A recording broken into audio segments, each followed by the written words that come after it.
Hey, thanks for making it to Veterans Info Tap. I'm glad you made it. Look, we got another veterans bill signed into law. So I wanted to share that with you right here and right now, and so we can jump into it. The headline here is Tester's Bipartisan Bill to Extend Critical Veterans Services and Programs signed into law.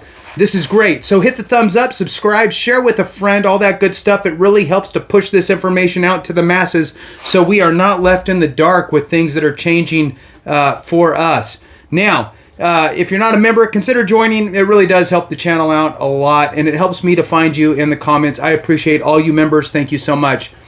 Let's jump into it. Again, Tester's bipartisan bill to extend critical veterans services and programs signed into law. Chairman's bipartisan bill to ensure delivery of benefits for veterans and their families nationwide, now law. This just came out yesterday, Tuesday, October 10th. And it came out in the evening, this press release on it.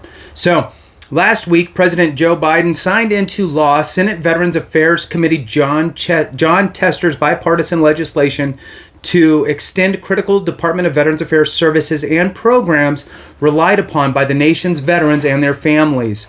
Now, here's a quote, and then we'll jump into a little more information.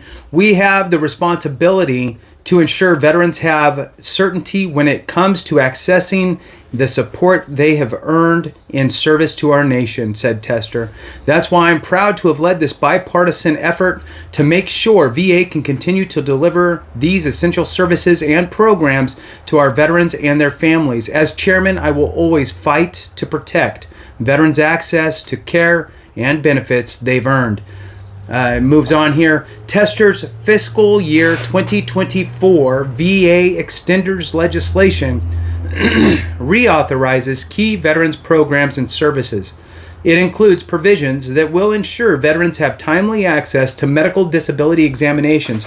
That part is huge. Anyone who has filed a claim with the VA understands the process and understands the impact that having timely access to medical disability examinations will be huge. The provisions again will include that veterans have timely access to medical disability examinations for VA, protect student veterans from losing their earned GI Bill or other VA education benefits when educational institutions are closed. So, for example, you're going to school, that school closes. Let's say those units can't get transferred anywhere, and now you're out a year's worth, 2 years worth of GI Bill. You will get it essentially reallocated, so you're not losing any of it, which is fantastic. Moving on, it also extends emergency preparedness funding for VA to support its critical role in responding to public health or other emergencies. So for those that don't know, the VA wears a dual hat when it comes to healthcare, I guess. So one, obviously their primary focus should always be the veteran, in my opinion, right? That's their primary focus. However, I look at it kind of like how the National Guard is ran, right? So the National Guard, you have the president who can call the National Guard to call them up on active orders, or the governor can also call them up on orders. So the governor for the state that National Guard is in. So they wear two hats. And so with the VA, with their health professionals, the president, I'm guessing it's the president, can call them to action for other public health emergencies.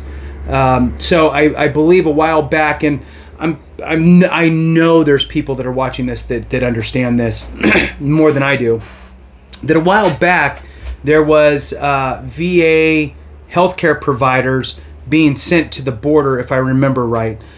So please, if you know anything about that last piece a little more than I know, please put that in the comments. So moving on, my favorite ones, of all the provisions, my favorite thing is the timely access to medical disability examinations. That is the big piece for me in this. I mean, everybody has something, right? So that's my thing. So Tester's bill was signed into law alongside his bipartisan legislation to protect hunter safety classes. So he got 2 bills that were signed into law, and this was one of them. They are Tester's 3rd and 4th bills signed into law this Congress, allowing his bipartisan Veterans Compensation Cost of Living Adjustment Act and the fiscal year 2023 Major Medical Facility Authorization Act. He is the only lawmaker in the 118th Congress to have multiple bills signed into law. So, I mean, I guess it helps when you're the chairman of the Senate's Veterans Affairs Committee, and it's a veteran-related law. But in any case, so my kind of comment on the Veterans Compensation Cost of Living Adjustment Act, essentially that's just authorizing the VA to duplicate whatever's signed in from for Social Security. So once they determine that. And as a reminder, tomorrow morning at approximately, I can't tell you exactly when, but probably somewhere between 8:30 and 9 o'clock a.m. will be the COLA announcement, and you can bet I will have it out just as fast as I can do it. So thanks so much for watching. I really appreciate you guys. Have a great one. And remember, if we don't take care of each other, something went wrong.